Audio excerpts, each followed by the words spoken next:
Bonjour et bienvenue dans ce nouveau tutoriel consacré à IceOS. Donc IceOS est un web OS et en français ça donne un système d'exploitation en ligne. Donc on va avoir un système d'exploitation que l'on va installer sur un serveur FTP qui va être disponible en ligne, tout simplement. Donc là ça paraît un peu compliqué comme concept. Donc là je vais vous montrer avec un exemple. Donc ça c'est ce qu'on aura à la fin du tutoriel.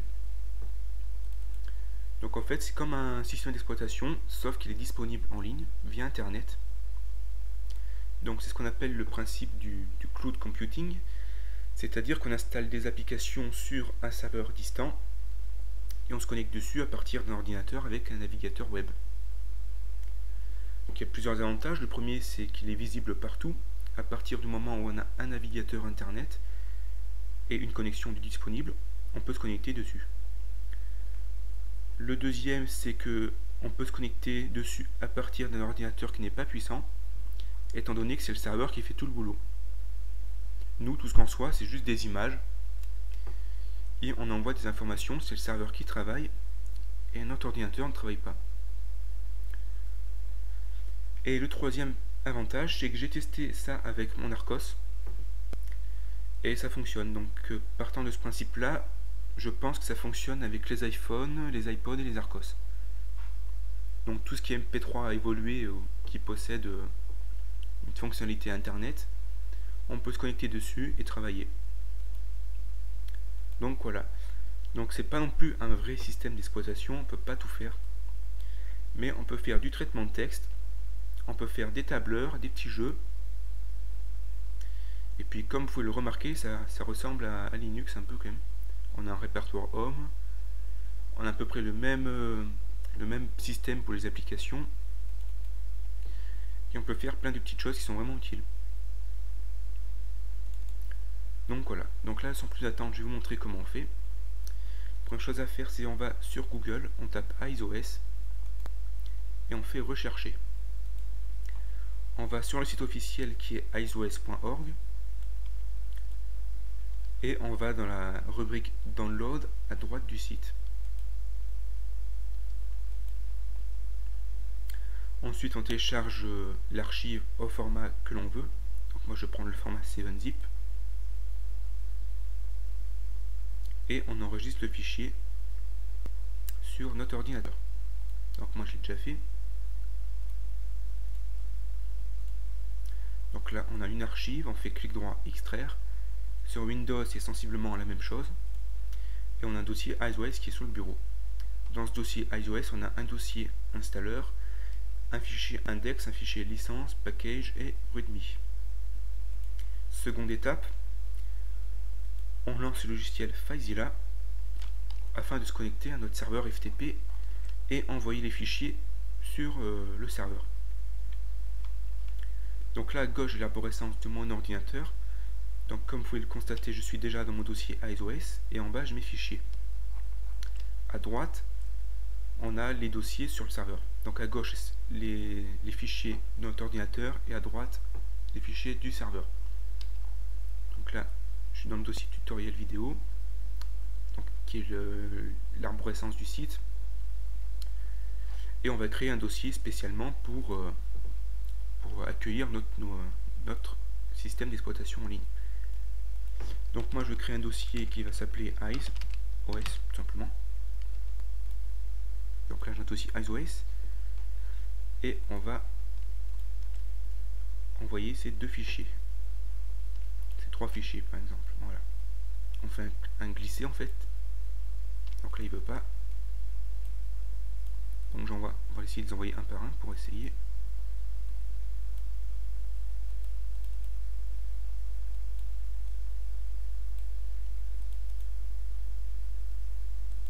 Donc là on va l'envoyer. Donc là il y a un petit bug, je sais pas pourquoi il m'a fait ça. Bon.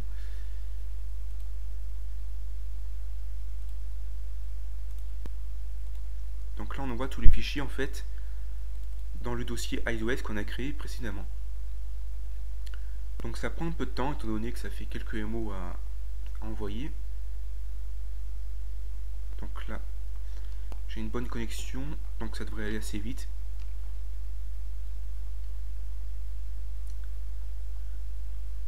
vais quand même mettre le tutoriel en pause le temps que ça se finisse. Donc on se retrouve une fois que tous les fichiers sont envoyés.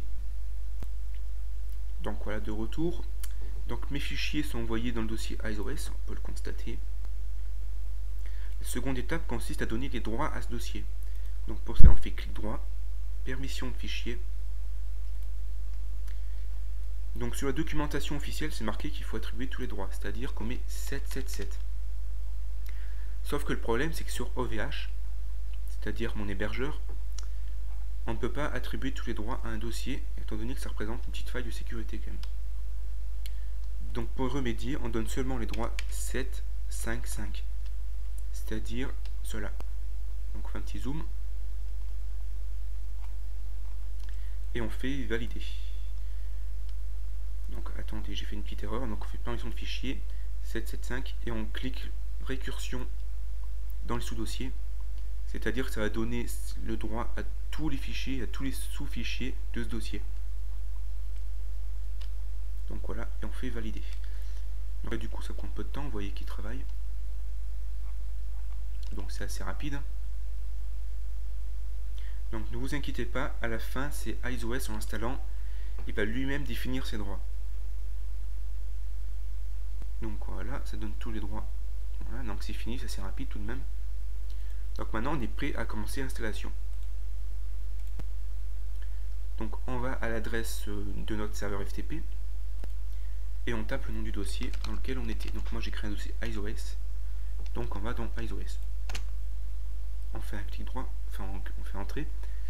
On est redirigé vers la page installeur, enfin dans le dossier installeur, comme vous pouvez le voir dans l'arborescence en haut. Et là on doit mettre des informations, c'est-à-dire le mot de passe de l'administrateur. Donc je vous conseille fortement de mettre quelque chose de compliqué, étant donné que ça va être disponible sur le internet. Et si un petit malin s'amuse à trouver le mot de passe, je pense qu'il peut faire des dégâts. Donc mettez quelque chose de compliqué. Donc moi je vais mettre tutoriel. Donc je ne mets pas quelque chose de compliqué, étant donné qu'une fois que le tutoriel sera fini, je supprimerai ce dossier. Voilà. Ensuite, on peut donner un nom à notre système. Donc moi je vais laisser sur EyesOS. Et on peut cocher la case autoriser l'utilisateur à créer des comptes. Donc je fais la traduction en même temps. Et on fait install EyesOS. Donc vous pouvez le constater en bas, on peut choisir la langue, sauf que c'est inutile. Si on change la langue, ça va juste changer la langue de cette page là. Ensuite le système sera en anglais, mais je vais vous montrer comment on traduit. Donc on clique sur install EyesOS. Donc là on a la page qui charge un peu, ça met du temps quand même. Donc on attend, on va être redirigé vers une autre page au bout d'un certain moment.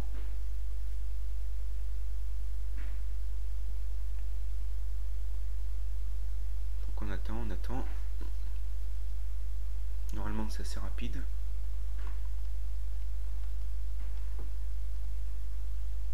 Donc je vais mettre le tutoriel en pause en attendant parce que ça prend quand même un peu de temps. Donc je mets en pause. Donc voilà, ça vient juste à l'instant de terminer le chargement. Donc ne vous en faites pas, au début ça va être lent, étant donné que notre ordinateur va devoir télécharger toutes les images. Mais une fois que ces images seront téléchargées, ça ira beaucoup plus vite. Donc l'username c'est root, R-O-O-T. Et le password, le mot de passe, c'est-à-dire, c'est tout simplement le mot de passe que vous avez rentré lorsque vous avez installé le système. Donc on fait entrer, enter. Donc là il y a un petit temps de chargement. Et là vous voyez quoi que ça met du temps à télécharger toutes les images. Étant donné que c'est la première fois qu'on va dessus, mais après les images seront dans le cache du navigateur, ça ira beaucoup plus vite. C'est juste la première fois que ça met du temps. Donc voilà, et on a accès à notre système. C'est aussi simple que cela. Donc là, vous pouvez découvrir un peu comment ça fonctionne. Donc la première chose à faire, c'est qu'on va installer la langue française. Donc on va mettre on va dire dans application, on clique, Donc là vous voyez que les images se chargent encore. Donc on peut faire vraiment tout ce qu'on peut faire sur un vrai système. On peut agrandir les fenêtres, tout ça quoi. Bon, bien sûr ça prend un peu de temps, hein, mais c'est pas non plus. Voilà quoi. Donc là on a une liste des applications qui sont déjà installées. Donc on va y revenir un peu plus tard. Nous on veut installer des applications. Donc on clique sur Install Apps. Et ici, on clique dessus. Et là on retrouve un peu le système comme Linux. C'est-à-dire qu'on a une sorte de manager pour les applications. Donc on va dans Update, on fait ça là, ici, on fait Update, on clique une fois. Donc vous voyez, c'est quand même il y a un petit temps avant que ça réagisse, mais c'est pas super long quand même, hein. C'est assez rapide. Ensuite on va dans la catégorie Translation. Attendez. Voilà, ici, en bas. Ah. Pourquoi il me sort cette fenêtre? Bon, enfin bon. Translation. On clique une fois. On a la liste des différentes traductions. On choisit le français. Donc là on a des informations en bas concernant la langue. Et on clique sur Install. Donc là on fait Accept.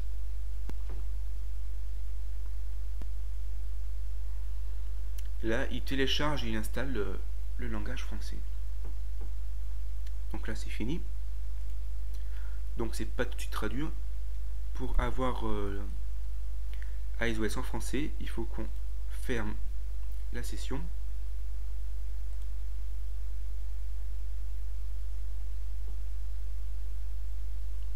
Voilà. On se relog. Donc route et le mot de passe, celui-là que vous avez mis. Et dans langage, ici, dans le menu déroulant, vous prenez français. Et on fait Enter, on clique dessus. Donc là déjà vous voyez que c'est un peu plus rapide à charger, étant donné que les images sont déjà en cache. Et c'est traduit en français. Donc après je sais pas trop, je connais pas trop la qualité de la traduction. À mon avis il y a quelques petits trucs qui sont pas traduits. Par exemple ici. Mais bon on a la plupart et c'est traduit. Donc ensuite dans l'application on peut installer d'autres trucs hein, comme on veut.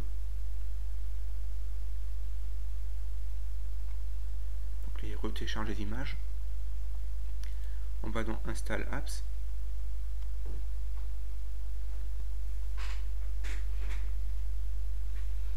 Et puis là vous avez vraiment pour vraiment installer tout ce que vous voulez. Hein.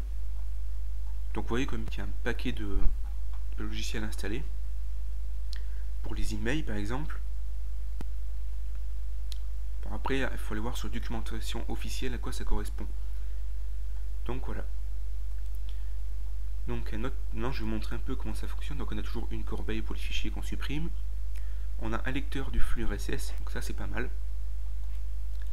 Dans Office, on a le File Manager qui est le gestionnaire de fichiers en fait. Ce qui va nous permettre de naviguer dans nos dossiers. Donc là ça met encore du temps à charger pour les images. Donc là vous voyez qu'on a des dossiers, des sous-dossiers qui sont déjà créés. Là, c'est bien traduit en français. Après, ça fonctionne comme sur un vrai système d'exploitation. On peut faire des calendriers, calendar. On peut gérer ses contacts. On peut créer des documents. Donc là, ça ouvre un traitement de texte. Encore une fois, ça met du temps à charger. Voilà. Donc là, ça ressemble un peu à Word quand même. C'est vraiment sympa comme truc. Donc bien sûr on peut enregistrer. Donc là apparemment c'est des fichiers iSdoc. On peut l'enregistrer au format Word, au format OpenOffice. Donc ça c'est sympa. Ça c'est une bonne idée. Donc voilà. Donc on a la même chose avec le tableur. Ce qui est ça. Je sais pas comment ça se prononce donc je le dis pas. Donc là on a une feuille de calcul qui se lance. Donc j'ai pas testé si on peut faire des comment dire, des équations, tout ça, hein. J'ai pas vraiment testé, mais je pense que oui quand même. Ça doit être basé sur OpenOffice, je pense. Ensuite, on peut gérer ses emails. Donc les emails, j'ai bien aimé parce que ça se fait vraiment tout seul. Donc full name, là, bon, je vais mettre un truc bidon. Account name. Donc là, je vais mettre mon adresse Gmail. Vous allez voir parce que ça, c'est vraiment un truc que j'ai vraiment apprécié, quoi. Donc l'adresse email, je vais marquer la mienne. Le mot de passe. Et là, vous voyez qu'automatiquement, c'est tout qui est préconfiguré. C'est-à-dire que j'ai pas besoin de me prendre la tête avec tout ce qui est IMAP, SMTP, le numéro des ports. J'ai vraiment pas à chercher. Donc là, on fait juste finish et là, ça va lire tous mes emails. Donc je vais le fermer quand même parce que ça vous regarde pas. Voilà, si je vous montrer ce que j'ai vraiment apprécié, ça m'a vraiment étonné. Dans les accessoires, on a une calculatrice, un éditeur de texte, des petits widgets, donc ça c'est ça je pense. Calendrier, donc game on a un petit jeu d'échecs. Dans le système on a ce qui correspond au CTRL Alt Supr de Windows, c'est-à-dire le gestionnaire de processus. Donc là par exemple j'ai Icemail qui est toujours lancé, donc je peux faire Close Application et ça arrêtera l'application. On a toujours les process. Donc voilà. Donc vous voyez bien qu'on a un PID, nom d'utilisateur. Ça reprend vraiment Linux, hein. C'est vraiment comme Linux. Donc là par exemple j'ai Icemail qui m'embête. Stopper le processus. Bon, ça bug un peu. Dans Place, j'ai tout ce qui est l'arborescence en fait. Un autre petit truc qui est sympa, c'est que si on fait un clic droit, on peut envoyer des fichiers. Donc ça ouvre un espèce de petit FTP, un petit logiciel de FTP. On a un mode avancé, un mode simple. On peut aller chercher des fichiers sur l'ordinateur. Donc je sais pas quoi prendre, mon petit logo par exemple, voilà. On fait upload.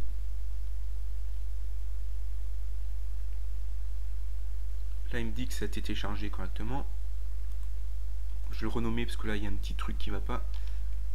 Là, ça, renommer. Voilà. Donc là j'ai une petite miniature qui apparaît. Je peux l'ouvrir en cliquant dessus. Puis là j'ai ça qui apparaît. Donc après ça c'est sur le serveur FTP, c'est-à-dire qu'après si je me connecte à partir d'un autre ordinateur, je devrais retrouver mes fichiers. On peut le télécharger sur notre ordinateur, le partager ou le supprimer, ce que je vais faire. Ensuite le fichier va dans la corbeille. Et puis on peut le récupérer, je pense. Restaurer. Donc c'est vraiment bien foutu. Donc voilà, j'ai à peu près dit l'essentiel, je pense. Donc après c'est à vous de découvrir, c'est vraiment un système fabuleux. J'ai découvert ça il y a une semaine. Et vraiment je pense qu'on peut faire de grandes choses avec ça, quoi. Donc voilà, j'espère que le tutoriel vous aura plu. Si vous avez des questions, n'hésitez pas à aller sur le blog tutoriel-video.fr.